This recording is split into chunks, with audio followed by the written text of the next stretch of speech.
À l'origine de ces violences, des mensonges relayés 100 fois, 1000 fois grâce ou à cause de la puissance des réseaux sociaux. Comment ces rumeurs naissent-elles? Comment se propagent-elles?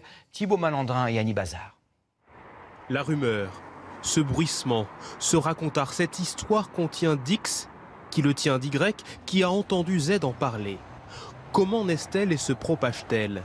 C'est le point commun de toutes les rumeurs, personne n'est capable d'en identifier la source ou l'origine.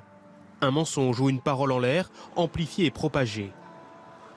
1969, Orléans connaît l'une des rumeurs restées les plus célèbres en France.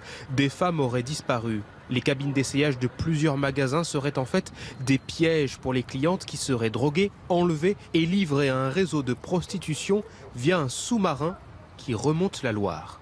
Est-ce que vous y avez cru? Au début, oui. On On y croit même encore, certains commerçants. Certains peuvent propager des rumeurs de bonne foi, d'autres sciemment, sachant que c'est un mensonge, mais ont intérêt à propager le mensonge. Ça, on ne sait pas vraiment. Et d'ailleurs, c'est le principal problème. À qui profite-t-elle? La rumeur va souvent se nourrir d'une angoisse. Elle donne le sentiment d'appartenir à un groupe, parfois ligué contre un supposé ennemi commun. Le Rom en Seine-Saint-Denis, le Juif à Orléans. Comment stopper les rumeurs?